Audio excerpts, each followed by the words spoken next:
Hola, ¿qué tal? ¿Cómo están todos? Veo que ya tenemos a varios asistentes registrados en el evento. Entonces vamos a dar nada más un par de minutos más para dejar que las personas puedan unirse y ahorita vamos a dar inicio con este webinar sobre inversiones. Esperemos un minuto más.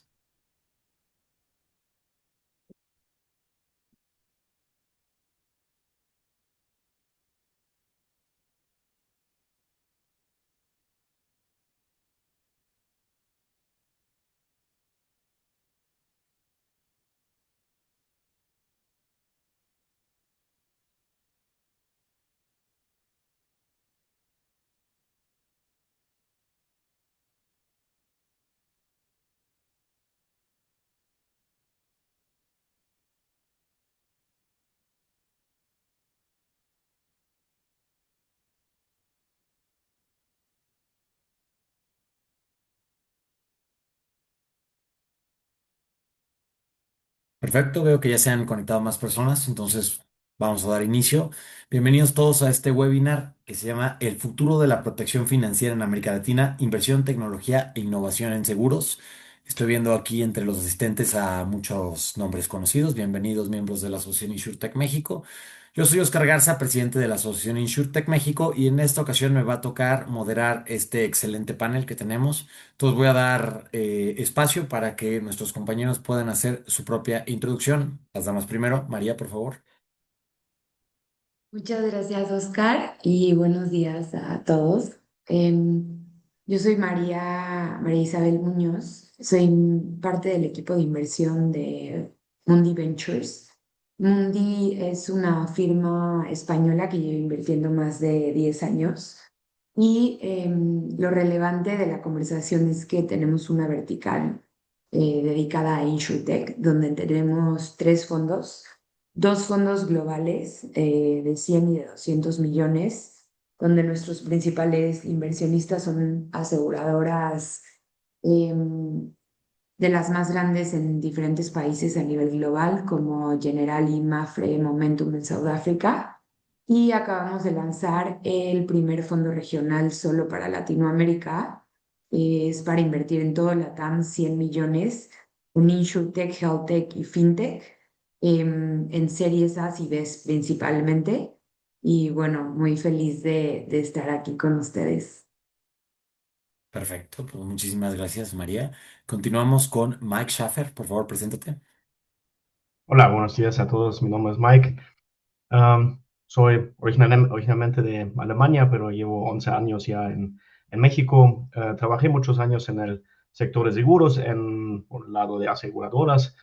En 2018 fundé una InsurTech de distribución digital de seguros de vida, ah, que operé 3, 4 años. En 2021, inicios de 2022, la tuve que cerrar. Ahorita ya vamos a platicar de una otra anécdota de ese tiempo. Después trabajé en unas empresas fintech, también en Amazon, y desde agosto del año pasado soy independiente como consultor y para desarrollar ventures como en InsurTech, FinTech, LegalTech y aplicativos de inteligencia artificial y soluciones de micro SaaS. Perfecto, muchísimas gracias, Mike. Continuamos con Pablo Aguirre. Gracias, Oscar. Bueno, soy Pablo Aguirre, soy director general y cofundador de Medi. En Medi construimos el ecosistema físico y digital de salud de México para permitir dar acceso a pacientes que anteriormente atendían su salud de manera ineficiente y desordenada. Y pues básicamente pues, es una compañía que ya tenemos 10 años construyendo este ecosistema y bueno, ahora platicamos un poco de ello. Muchas gracias. Perfecto. Muy importante agregar que recientemente tuvieron una adquisición por parte de GNP. Pues también parte para hablar de este tema de modelos de M&A, adquisiciones en general, para hablarlo en español. Pero bueno, pues sin más preámbulo, vamos a entrar directo a nuestro webinar. Entonces, este webinar va a tener cuatro secciones. Vamos a hablar de la oportunidad del mercado que tenemos en América Latina.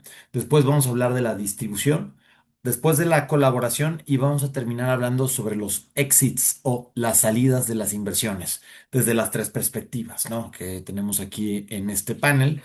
El formato, vamos a tener preguntas dirigidas a cada uno de nuestros panelistas. Luego los panelistas pueden participar de la respuesta. Si ustedes tienen alguna duda o quieren hacer algo, vamos a dejar esta sección de dudas para el final. Por favor, pongan el nombre del panelista y la pregunta que tienen. Entonces, sin más preámbulo, empezamos. Y la pregunta principal, la primera pregunta sería para María.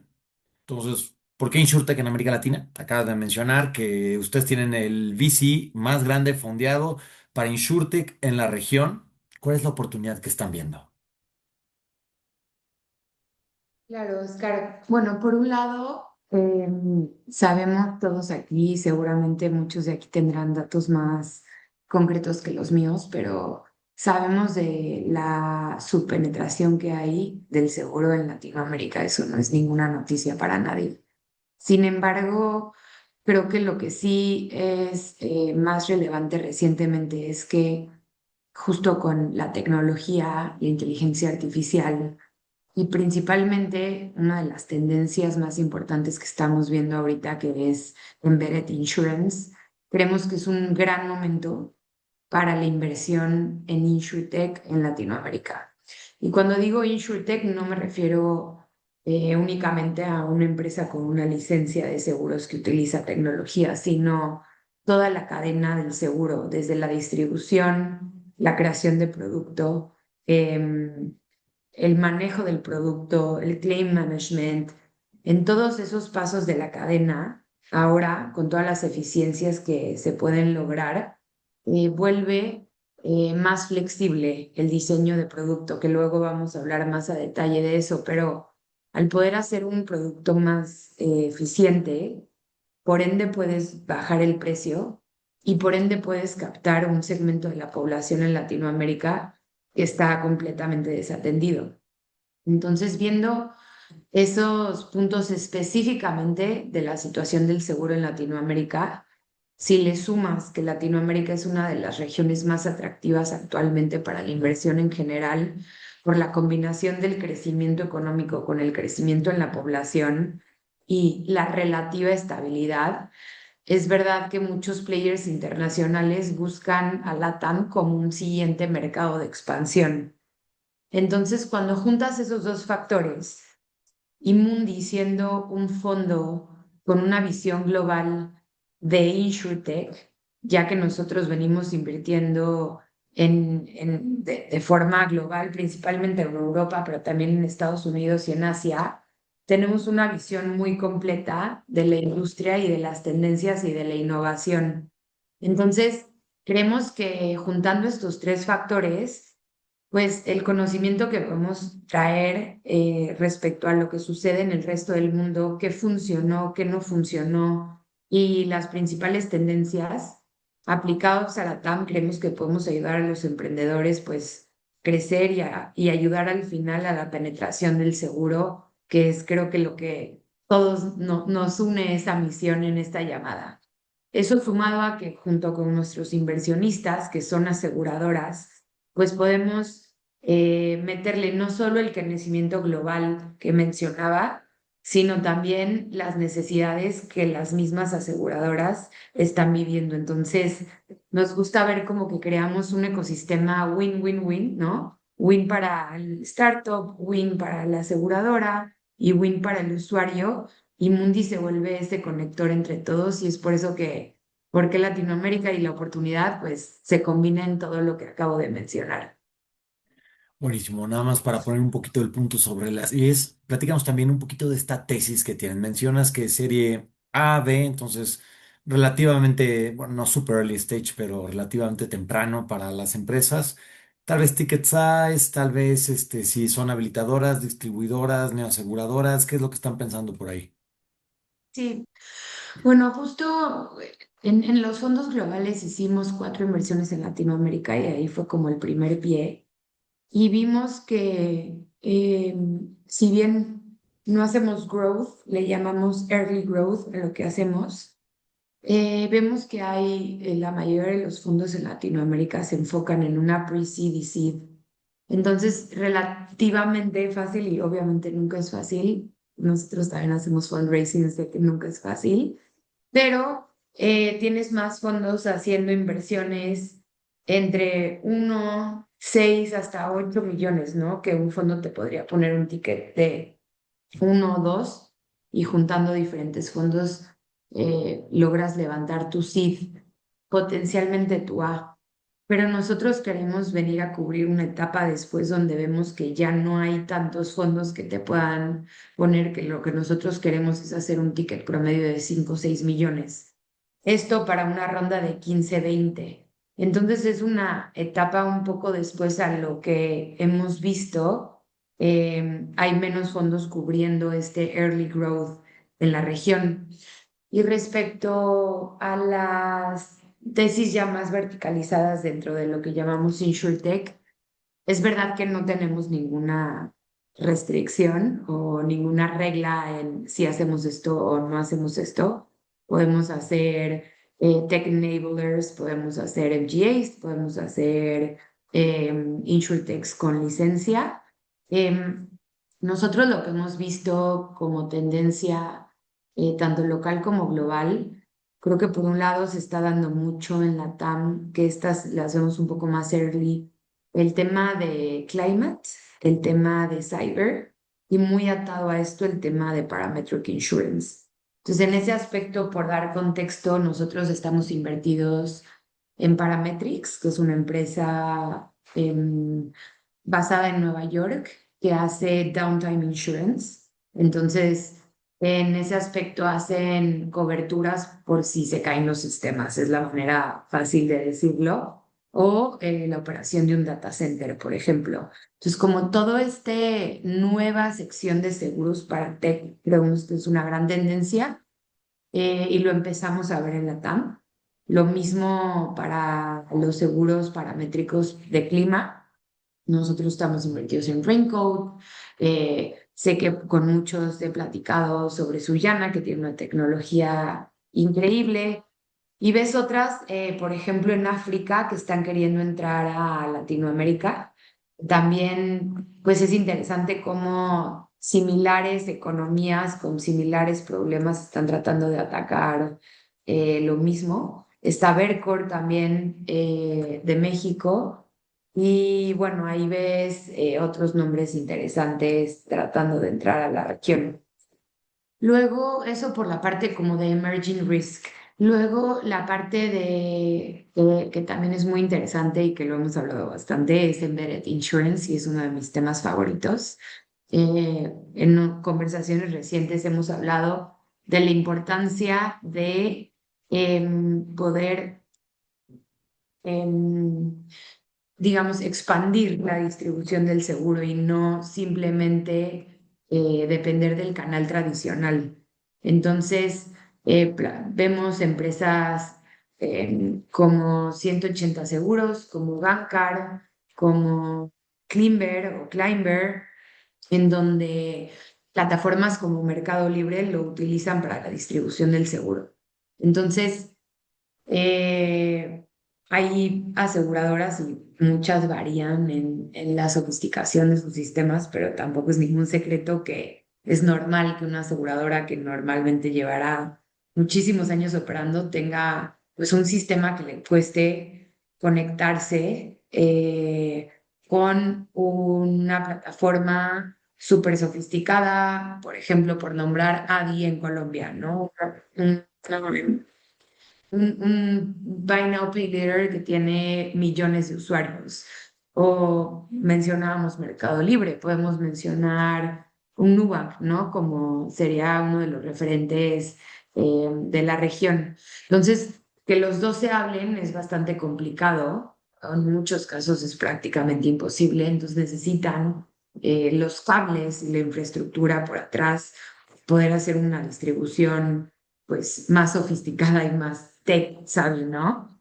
Entonces, todas estas empresas que están permitiendo traducir, asumiendo que la, la plataforma, la fintech habla chino y la aseguradora habla español, pues estas orquestadoras son la traducción, ¿no?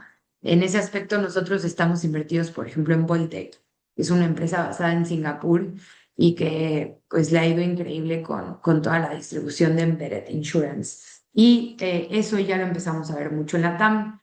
Y para cerrar y no acaparar mucho la conversación, otra tendencia que hemos visto mucho en la región es AI para brokers. Perdón, más bien lo hemos visto globalmente y no lo he visto tanto en la región. Lo que he visto es empresas que no necesariamente se especializan en seguros, pero que atienden a seguros, están tratando de sofisticar también la distribución de los seguros, pero no la distribución en el sentido que hablaba de un orchestrator para poderse conectar en los cables de atrás, sino la distribución de poderle dar a un broker una herramienta que le permita vender el triple, ¿no? Entonces, por ejemplo, todos seguramente vieron Handle, que fue una startup que acaba de lanzar el co-founder de Noports. Handle no es tan únicamente enfocada en seguros, pero también tiene esta solución para este AI para, para eficientar todo este proceso. Entonces, eso vemos bastante en la TAM, en donde estas soluciones no solo atienden al seguro, sino a diferentes industrias, incluyendo el seguro. Y me encantaría ver si empieza como a... Yo creo que podría ser que players internacionales empiecen a entrar a la TAM, que eso ya lo empezamos a ver como Frank de Portugal está entrando a México para la digital, para AI, para brokers. eh, y pues sería interesante ver cómo se va consolidando el mercado en la adopción de estas soluciones. Perfecto, muchísimas gracias María y nos dejas bien parados porque justo el tema que viene es distribución. Entonces, Mike, en tu caso, tú estuviste en la trinchera, tú sabes qué es tener una InsurTech, tú sabes qué es tratar de vender digitalmente. Platícanos un poco de cuál es en tu óptica con lo que has aprendido tanto en tu propia InsurTech como lo que luego viviste en Amazon, como lo que luego viviste en Peugeot y demás. ¿Cuáles son las claves para la distribución digital de seguros en nuestro sector? Sí, um, sí, un aprendizaje que yo tuve que hacer de manera dura es, es que um, la demanda activa por parte de los consumidores, hablando de seguros individuales, está muy limitada, ¿no? Seguros es un tema que para mucha gente no es un tema con que quieren tratar en general, ni para comprar, ni para usar, ni para pagar, ni para nada. Lo quieren en una caja mental cerrada, quizá con un label resuelto, idealmente, pero aquí ya está como en la caja y no tengo que tocarla.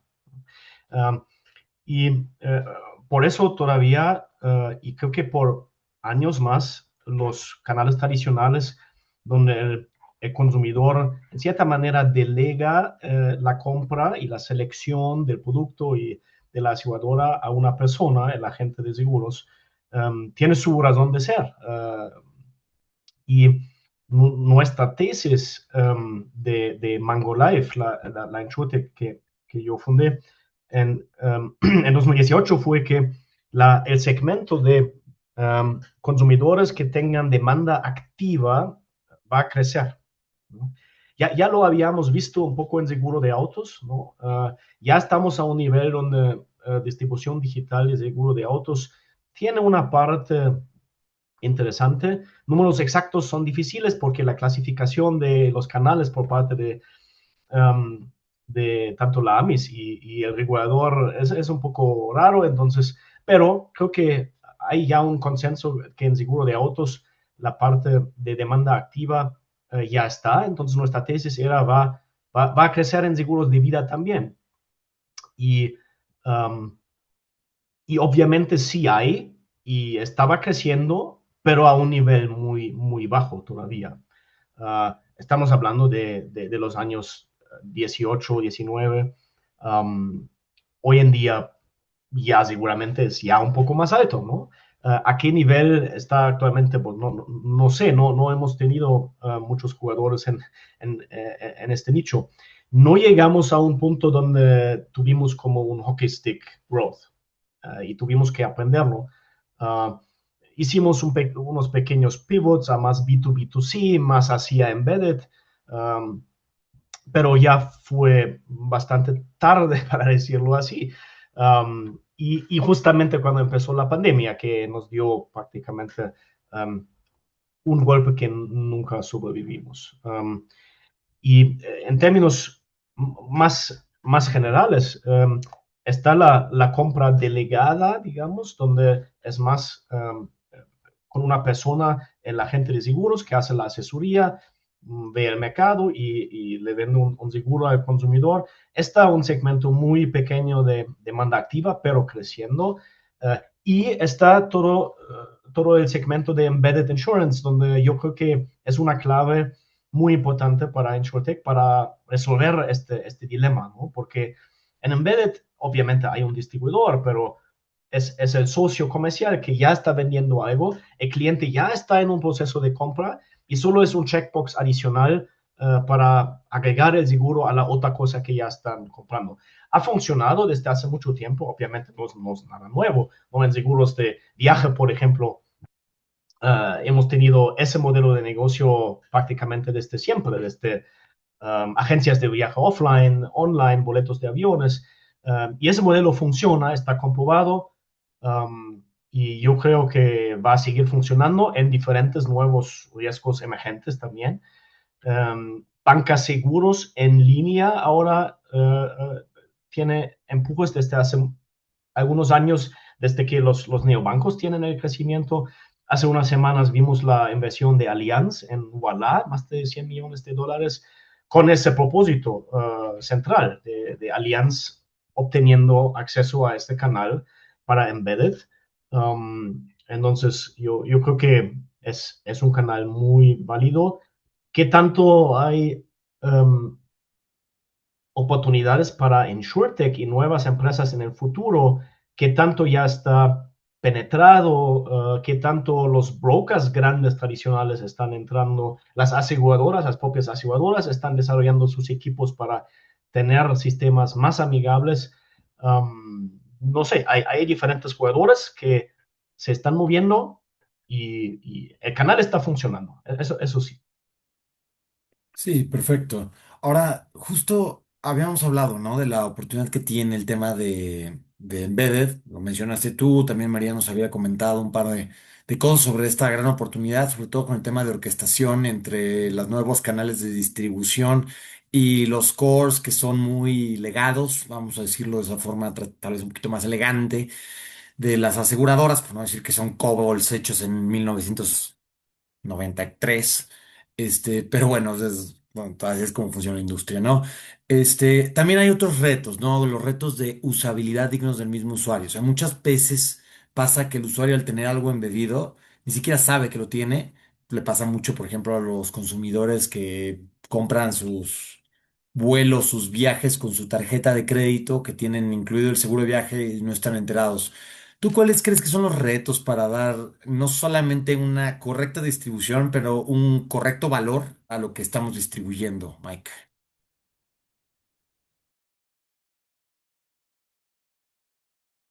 Es un muy buen tema porque el valor está siempre en los ojos del cliente. Y hay, tú tocaste un tema que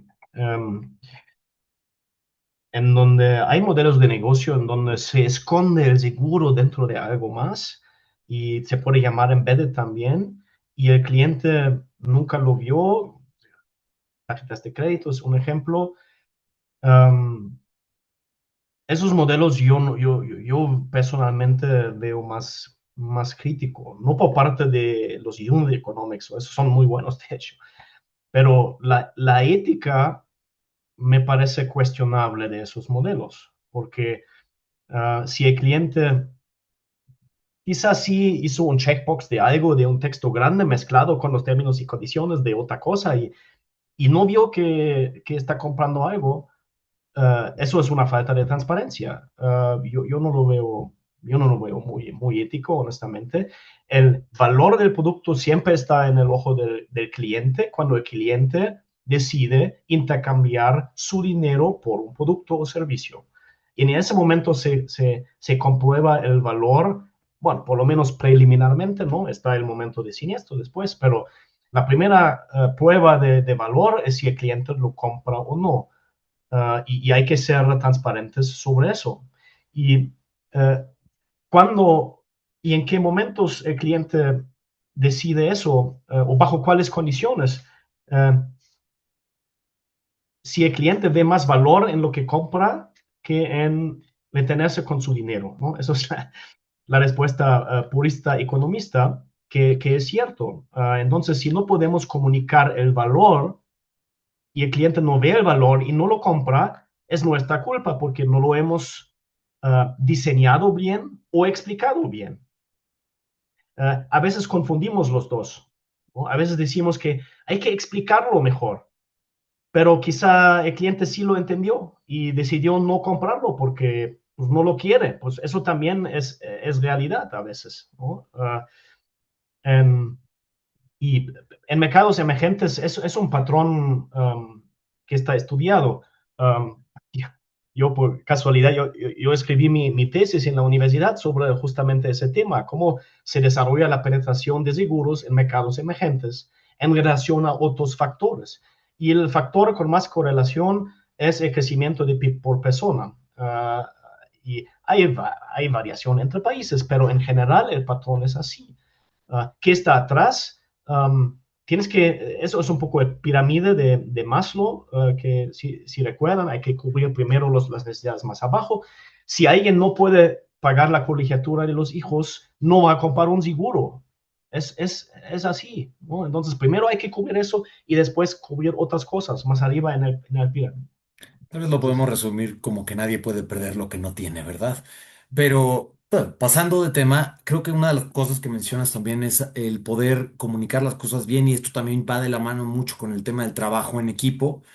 Y el trabajo en equipo justo es el siguiente tema que tenemos en este webinar y tenemos aquí a Pablo para respondernos un par de cosas, ¿no? De entrada, por varios años hemos hablado de InsurTech como un competidor al sector. Pero pues en los últimos años, por suerte, y también por mucho trabajo de lo que hemos hecho entre todas las insurtechs, se ha hablado más como un aliado, en una posición donde estamos habilitando a los incumbentes con tecnologías, con servicios o contribuyendo a la creación de productos de especialidad. Y todavía quedan espacios para fortalecer más la colaboración, pero en particular tú que tienes esta empresa, ¿no? Que funciona mucho para mejorar temas de incluso health tech, ¿no? De la colaboración entre el sector salud, con los pacientes, con la aseguradora. ¿Tú cuáles crees que son las oportunidades para aumentar la penetración de la tecnología e innovación en el sector para hacer que todos colaboremos mejor y tengamos una mejor experiencia de usabilidad con los clientes? Gracias, Oscar. Pues yo creo que lo primero es entender que es un problema del sector y no de una sola empresa, ¿no? El empezar a abrir la visión a colaborar y empezar a encontrar la solución más factible sin dejar de ver al usuario y quizás, sí, muy importante, el usuario que hoy es uno de seguros, pero también aquel que ha sido desatendido, ¿no? Entonces yo creo que algo muy relevante pues es esto que estás comenzando a mencionar, ¿no? Las aseguradoras seguramente quieren y lo están cerca de lo que sucede respecto a la innovación, ¿no? Y bueno, creo que ahorita lo comentaba María, ¿no? Pues algunas de ellas lo hacen indirectamente a través de fondos, algunas deciden modelos de integración más sofisticados, complejos y desde la oferta de valor. Entonces yo creo que para empezar lo que tenemos que hacer es plantearnos pues, un modelo de solución diferente, porque ya hemos visto a lo largo de los últimos 3 años que ampliar esa capacidad de penetración no es una tarea fácil, ¿no? Entonces, para poder resolver esto, lo primero que yo veo es, hay que conocer muy bien al paciente, ¿no? O al posible cliente. Y el conocerlo, pues implica tener a veces productos de entrada que probablemente todavía no incluyen capas profundas de riesgo asegurable o de seguro, ¿no? Esta es una de las formas en las que podemos pues hoy a través de todos estos elementos tecnológicos que existen, pues evidentemente perfilar mejor y ofrecer coberturas más comprensivas con la necesidad y las capacidades económicas del paciente. Evidentemente el reto atrás de la industria pues son los datos, ¿no?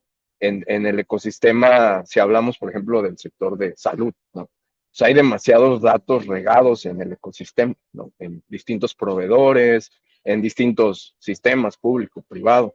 Entonces yo creo que una buena forma de empezar a hacer las cosas diferentes, ya sea que la aseguradora decida hacerlo por ellos mismos, que ya nos hemos dado cuenta que pues, no en muchas ocasiones es lo más eficiente aliarse con una startup o invertir en una de ellas de manera directa o indirecta.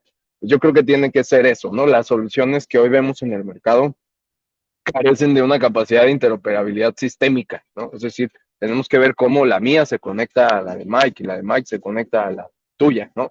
Y que esto eventualmente permita generar esas redes de colaboración que hoy, pues sí, ya empezamos a ver algunos casos operando, pero creo que por ahí va el tema, ¿no? O sea, muchas de las startups que en estos 9 años he visto nacer y morir desafortunadamente es porque nacen queriendo ser una copia de otra que ya está haciendo algo, ¿no? O sea, es preguntarnos realmente qué es lo que el sector necesita y a lo mejor tú ya estás llevando una parte del journey, como yo robustezco esta otra parte y hacemos esfuerzos pues para que no estén bajando dinero para hacer lo mismo.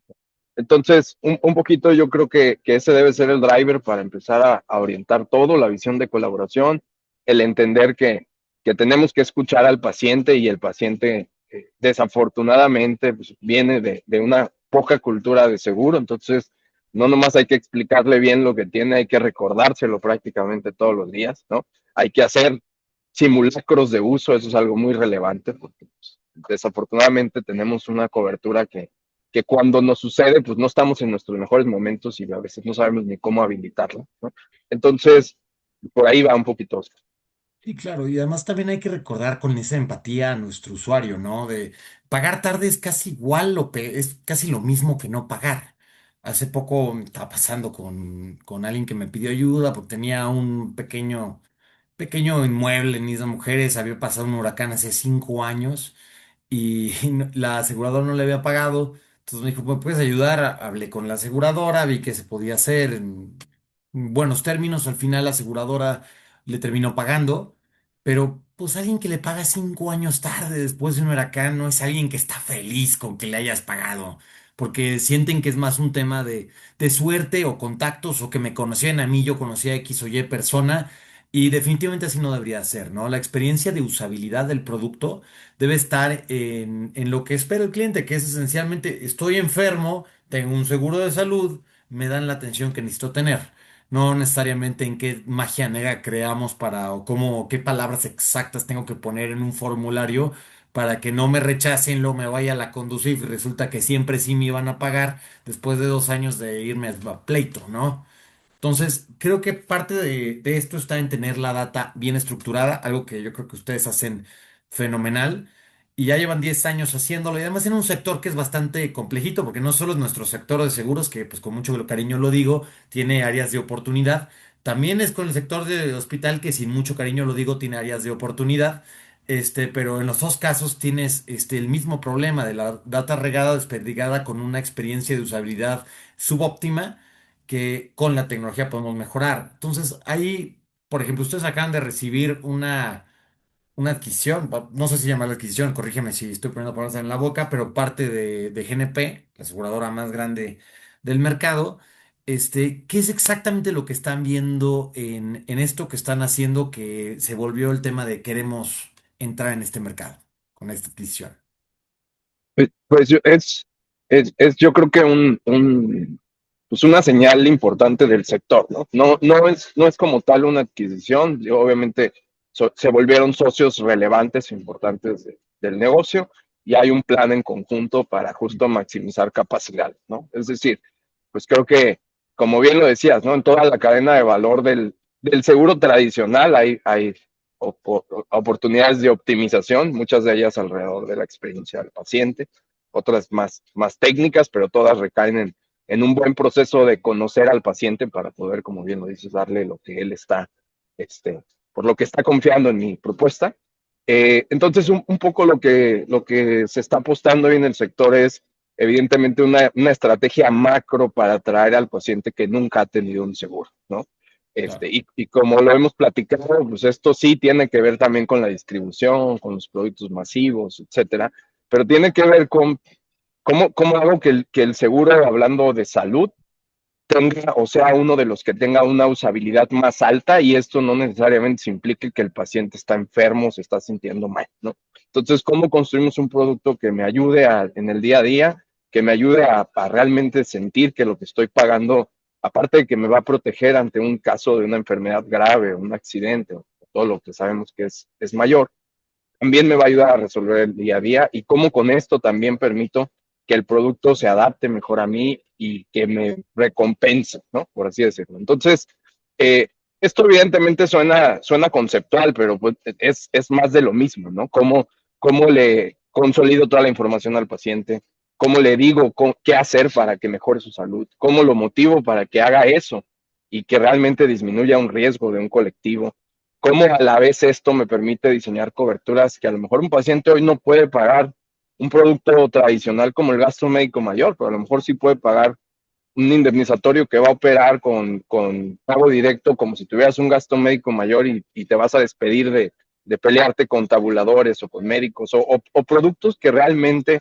le crean una experiencia a ese paciente que hoy está desprotegido, ¿no? Y que incluso, pues otra vez hablando de distribución, los pueda pagar yo de mi bolsa o me los pueda comprar la empresa. Hoy hay mucha oportunidad porque las empresas necesitan motivar, retener, atraer talento, ¿no? Y desafortunadamente la oferta hoy no es la mejor para ellas. Entonces, pues la palabra clave aquí es eh, trabajar en esa experiencia física y digital, porque nosotros no le apostamos nada más a la experiencia digital. Para nosotros la experiencia tiene que empezar en lo físico y pasar a lo digital o viceversa, pero en ningún caso el paciente debe estar solo. Entonces, eso es un poco lo que hoy se está trabajando y digo que es un macro proyecto porque evidentemente lleva fases, lleva otros jugadores que se tienen que integrar, pero al final lo que queremos pues es eventualmente hacer que esto se democratice, ¿no? Para el paciente, hablando del producto nuevo de salud que estamos creando. Buenísimo, perfecto. Ahora, creación de nuevos productos es una de las cosas que a mí me encanta. Yo siempre doy esta analogía en que, pues imaginemos en un país donde solamente se venden Mercedes-Benz y BMWs. Y es un país que tiene el ingreso per cápita de México, entonces pues muy poca gente tiene carros. Y decimos, no, es que no hay cultura vial, la gente no quiere comprar carro. No, tal vez los productos que tenemos no son adecuados a la población y que se está haciendo, ¿no?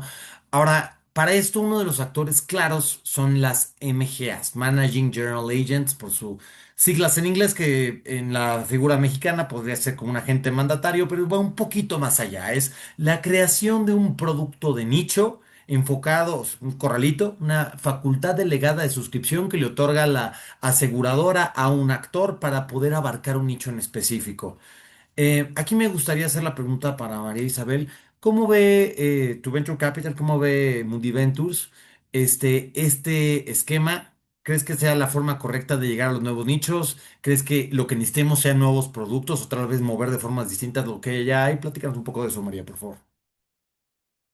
Claro, o sea, to the point, nos encanta la figura de MJ, esa es como la respuesta corta. Estamos invertidos en muchos MGAs para nombrar algunos risks que hace Embedded Car Insurance, Parametrics que les comentaba que hace Downtime Insurance, Safety Wing que hace Health Insurance y podría seguir nombrando. ¿Por qué nos gusta? Y me gusta aclarar que no es la única forma de innovar y no es la única forma de llegar a más personas, pero es una de las formas de hacerlo.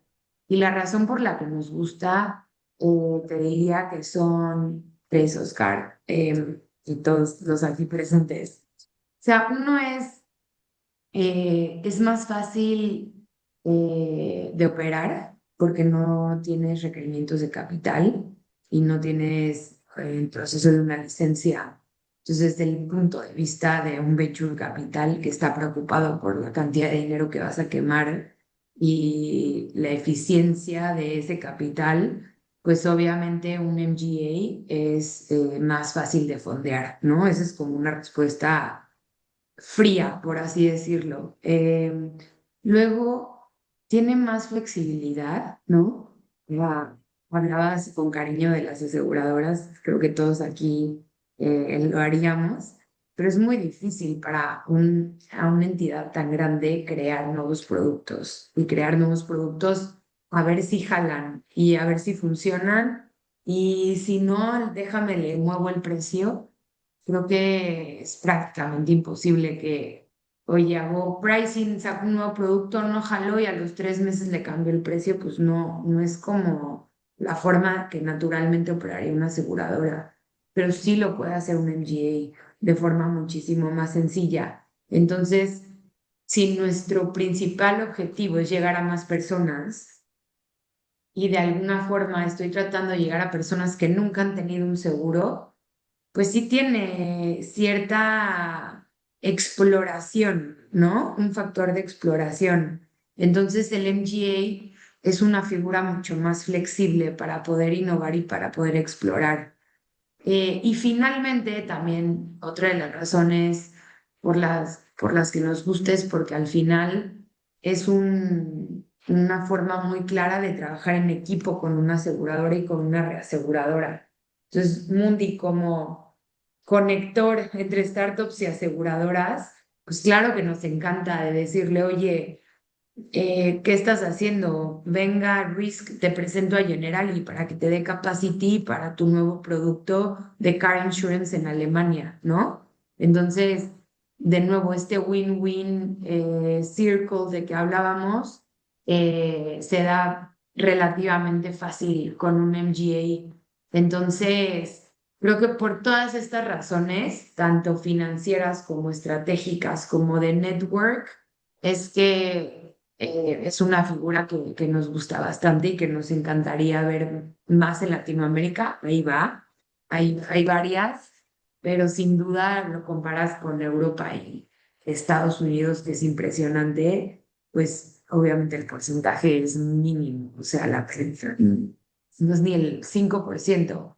Y en estos mercados desarrollados, pues es bastante significativa la presencia. Perfecto, perfecto. Pues listo, vamos a entrar ya, estamos sobre el Mike. ¿Quieres agregar algo? Por favor, habla. Sí, ese tema de MGA es súper interesante. Estoy de acuerdo con María que es un modelo que puede resolver varios retos. Um, en México particularmente, la, la figura de agente mandatario, como dijiste, Oscar, no es como un MGA en Estados Unidos. Una limitante muy clara es que en México la nota técnica del producto tiene que estar registrada por parte de una aseguradora regulada.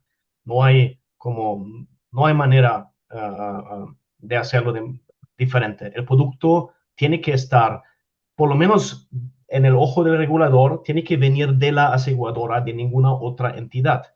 Uh, y quizá un pensamiento donde hay algo que se podría hacer porque en el mundo fintech hemos visto varias figuras nuevas regulatorias interesantes en los últimos años. El sector financiero popular ya tiene más años, ¿no? Con SOFIPOS, SOFOMES, SOCAPs. En la ley fintech se agregaron varias otras figuras, como los IFPES, las instituciones de crowdfunding. Cada una tiene sus retos y quizá no es ideal, pero el punto es que son figuras independientes donde una nueva entidad o nueva empresa, una startup puede ofrecer productos que antes solo bancos podían ofrecer. Y yo creo que de esa manera sí hay casos de éxito con sus limitantes, pero hay ejemplos de éxito de formas regulatorias para abrir el camino a más startups. Porque yo creo que la falta de capital es una cosa, pero la otra limitante muy grande son obviamente las barreras regulatorias. Cada una tiene su justificación, no estoy en contra de regulación, pero en la práctica sí hay barreras muy altas en pues, crear nuevos productos, nuevas aseguradoras, nuevas soluciones, ¿no? Digo, te tendría que dar la razón siempre y cuando no tuviéramos aseguradoras dispuestas a registrar esas notas técnicas. Por suerte, y es mi opinión como presidente de gremio, que sí tenemos estas aseguradoras que están además miembros de esta asociación, que hablando con ellos, tú puedes describir la nota técnica y siempre y cuando tenga sentido, sus actores la van a presentar a la comisión. Entonces, yo mismo lo he hecho con mi propia empresa. Lo estoy haciendo ahorita para un producto. Y creo que, vaya, Sí, sí, no hay sé. ejemplos, Sí, claro, hay pero ejemplos, por supuesto, y hay otros obviamente, donde no se ha podido, te doy esa razón. sí, y no vemos lo que no se ha podido. Claro, es muy importante, aunque hay que decirlo, o sea, siquiera que no, el regulador, toda regulación tiene tres pilares fundamentales, ¿no? Tienes que tener solvencia como Dios Padre, protección al consumidor como Dios Hijo y prevención del lavado de dinero como el Espíritu Santo, y disculpen la analogía religiosa, pero ese es el triunvirato de cosas que tiene que revisar una regulación. Y el sistema está hecho para que la entidad que tiene la licencia sea quien le reporta al regulador. Y pues sí, creo que eso no podemos nosotros entrar a cambiarlo, pero lo que sí podemos hacer es buscar cambiar las voluntades de los entes regulados, de las aseguradoras con licencia, para que entremos en la dinámica de la creación de nuevos productos. Me decía una reaseguradora, la más grande del mundo de salud, que ellos en México crean uno o dos productos al año. Ellos mismos en Asia, en los mercados asiáticos, están creando dos, tres productos a la semana. Entonces, las mismas entidades que están aquí en México, en otras regiones se comportan de formas distintas para la creación de nuevos productos. Creo que es nuestro lugar como Asociación InsurTech México, pues hablar de la necesidad de la creación de nichos de mercado para que podamos mejorar ese porcentaje de penetración de una forma regulada y de una forma prudente en la que pues no terminemos afectando la liquidez del mercado entero, ¿no? Sino que podamos hacer estos experimentos y demostrar su viabilidad. Y tal vez lo que sí es que hay muchas veces para poder crear una nota técnica a la Comisión Nacional de Seguros y Fianzas le tenemos que dar información que no está desde las fuentes que la regulación acepta como las adecuadas, pero sí hay fuentes, solo que son internacionales, ¿no? Entonces tal vez vale la pena, están las notas experimentales, donde prácticamente se tiene que reservar la cantidad entera de riesgo. No es lo más eficiente cuanto a capital. Entiendo por qué a las aseguradoras no les gusta usar ese modelo. Tal vez ahí hay un punto de lo que mencionas donde podríamos buscar algunas innovaciones regulatorias para permitir que haya experimentos controlados con las aseguradoras, o sea, sin saltárnoslas, por supuesto, pero que permitan hacer esta explosión que necesitamos de productos para mejorar la penetración. Yo era moderador, aquí me puse de panelista, mil disculpas, vamos a avanzar al tema de salidas. Mike, ya que andas bien opinador, me gustaría empezar contigo este tema de salidas. Tenemos una pregunta para cada panelista. Entonces a ti te tocó vivir la salida de Mango Life, que fue adversa en cuanto a las expectativas que habrías tenido a la inversión. ¿Nos podrías por favor platicarnos sobre tu perspectiva respecto a este tipo de escenarios? Sí, no está chido. No, pero obviamente es un escenario que pasa y debe pasar, debe ocurrir. um, y uh, el, el punto es, bueno, hay varios puntos quizá para mencionar algunas perspectivas. Una es, está la tensión entre aplicar perseverancia y saber cuándo parar, ¿no? Estás como rompiendo tu cabeza contra la misma pared o solo estás buscando en cómo y el próximo mes vas a encontrar en dónde y cómo y vas a crecer. Uno nunca sabe cuando estás en la situación. Viendo hacia atrás se pueden explicar cosas, pero cuando estás en la situación está difícil y no hay una receta que pueda resolver esta tensión. A veces hay que pivotear un poco, a veces mucho y a veces cerrar el negocio. Y tener diferentes perspectivas alrededor de ti, um, algo de experiencia de otras situaciones ayuda. Por eso también les gusta a los inversionistas invertir en equipos que ya lo hayan hecho o en otra ocasión, que ya hayan fracasado, ¿no? Eso de el fracaso enseña mucho y fracaso entre comillas, ¿no? Porque, entre comillas, porque se gana mucho, ¿no? Aunque el éxito financiero no había. Eso es muy común en Estados Unidos, en otros mercados. Y aquí creo que también se está formando esta cultura de ver el emprendedurismo y um, las instancias en donde un modelo de negocio no funcionó, ver lo más positivo y valorar experiencia. um, y hay que intentar para que algo pueda funcionar. Y cuando intentas también puede no funcionar eso, ¿no? Um, en términos de éxitos, lamentablemente, todo el ecosistema depende en cierta manera de exits, porque exits atraen más fondos y capital.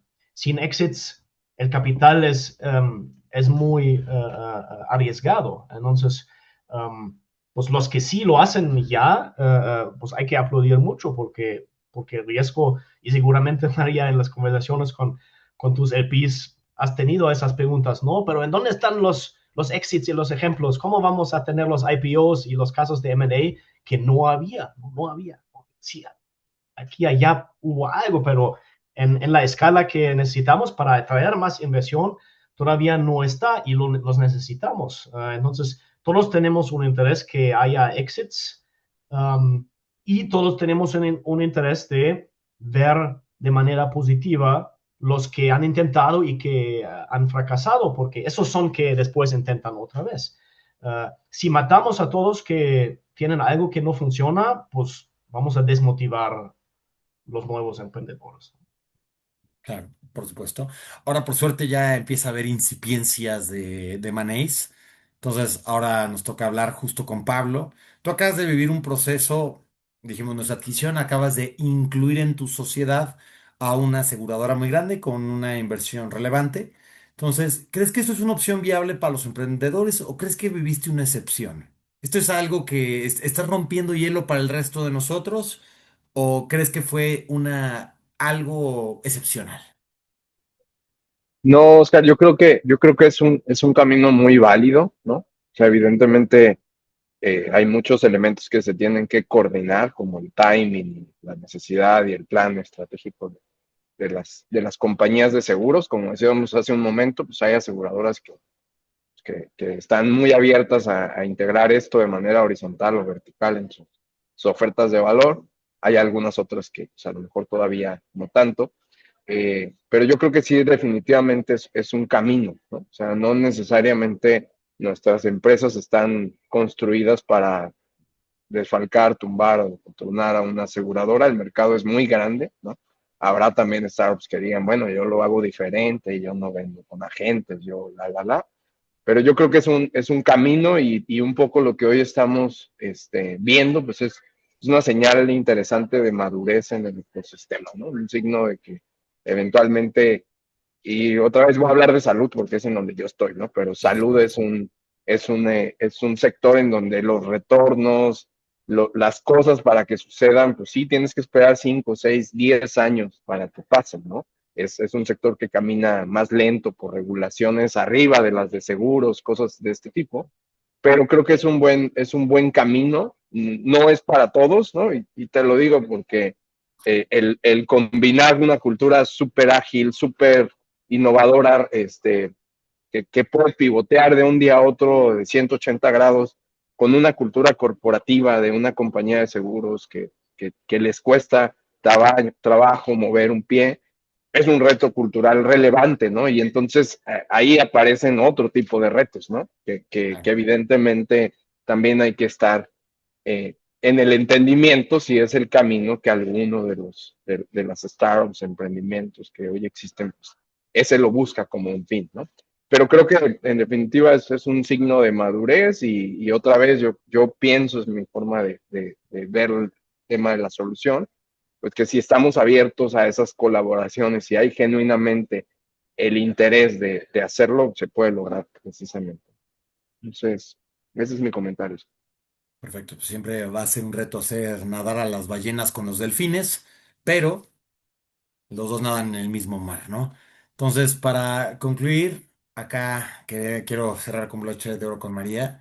Eh, Tú tienes el fondo, entonces, ¿nos podrías platicar de las opciones que ustedes están viendo de exits? ¿Qué es lo que a ustedes les gustaría ver en este nuevo fondo para la TAM? Claro. Bueno, de las opciones que mencionabas, creo que estarán de acuerdo conmigo que IPO es como un sueño ahí que existe, pero que no lo vemos como una posibilidad con mucha probabilidad cuando hacemos una inversión, ¿no? Tengo un founder que sí dice que está casado con que él va a hacer IPO y fuera de que nos dé gusto es como, bueno, a ver qué pasa. Em, Basado en probabilidades más altas de exit que nosotros vemos, te diría tres principales como verticales o opciones o avenidas. Por un lado, creemos que hay una tendencia y que se va a incrementar en jugadores internacionales haciendo adquisiciones para entrar a la región. O sea, cuando tú ves un jugador de Europa, de África, para crecer con un mercado grande tiene tres opciones. El sudeste asiático, India, que es un mundo aparte, o Latinoamérica. Cuando tú hablas con los inversionistas del sudeste asiático, que me tocó porque viví en Singapur, es un mercado sumamente complejo, nada más porque por país existe un alfabeto, ni siquiera un idioma, o sea, ni siquiera son las mismas letras. Entonces, culturalmente es un mundo muy complejo de operar si no eres de ahí. Después, India creo que se vuelve una opción, al igual que Latinoamérica, pero también hablando con jugadores de la región te dicen que cada estado es un país, ¿no? Entonces no es que entres solo a la India, sino que entras a un universo pues que es igual de diverso internamente.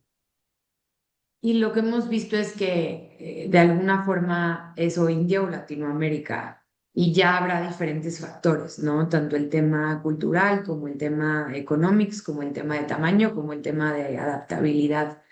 Entonces nosotros, por volverme un poco más concreta, vemos que va a haber adquisiciones, van a venir adquisiciones de jugadores fuera de la región, que ya lo hemos visto y que van a seguir pasando. Lo hemos visto en Paraguay, lo hemos visto en Chile, lo hemos visto en México, lo hemos visto en Brasil.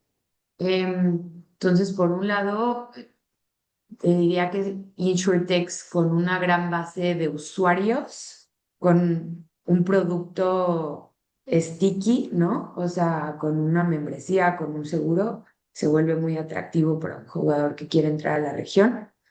Por otro lado, está los jugadores internacionales o locales que quieren adquirir una tecnología. Entonces, aquí puede ser una empresa de adentro o de fuera que quiera adquirir una tecnología que esté desarrollada por alguien de Latinoamérica. Y aquí puede ser un ejemplo, un Gamcar, que está trabajando con aseguradoras locales, pero está trabajando con aseguradoras del Middle East y está trabajando con aseguradoras de Asia.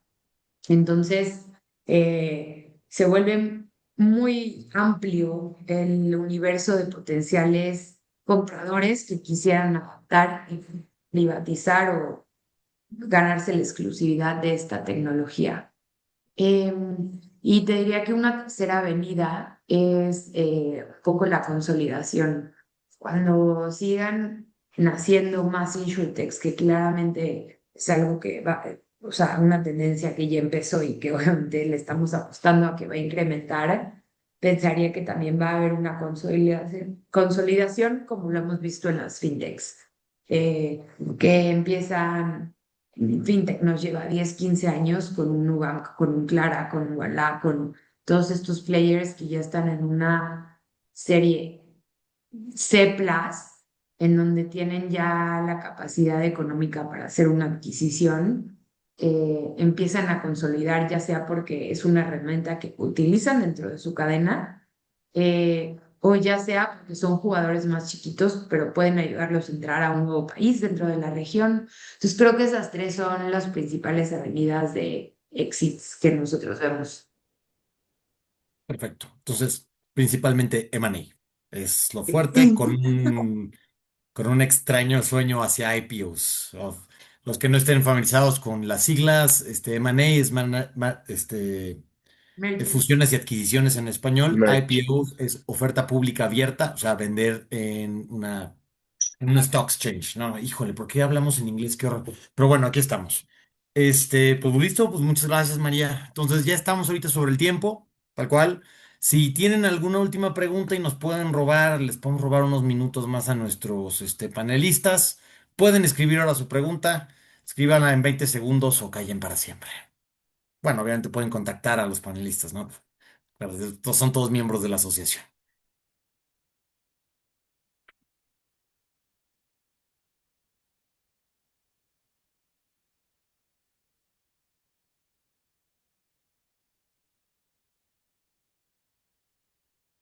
Bueno, pues listo. Entonces creo que no hay preguntas. Fueron muy claros, compañeros. Muchas gracias por todo. Con esto vamos a dar por concluido el webinar, a menos de que quieran agregar un último tópico, pero con esto damos por concluido. Y a los que nos escuchan, muchas gracias por estar con nosotros. Si tienen cualquier duda, directo con los panelistas, pueden contactarnos a través de la asociación y los introducimos. Hasta entonces, cuídense. Gracias, Oscar. Hay que Muchas hacer gracias, Mike. otro Muchas gracias, webinar Pablo. sobre IA. No hemos platicado de IA. En otro webinar lo hacemos. Sí, tenemos que hacer uno de IA, definitivamente. Hay que traer a las empresas que estén justo tocando estos temas, porque acá tenemos dentro de los que asistentes, veo varios que tienen empresas de IA para agentes, para aseguradoras, de IA agéntica, de IA generativa. Entonces, pues bueno, ya ese creo que será el siguiente webinar. Con gusto también Sí, traemos a María para que nos diga lo que han aprendido en otras regiones. Pero bueno, ya, muy bien. estamos extendiendo sobre el Gracias. tiempo. Nos retiramos. Hasta luego. Muchas gracias. Bye bye.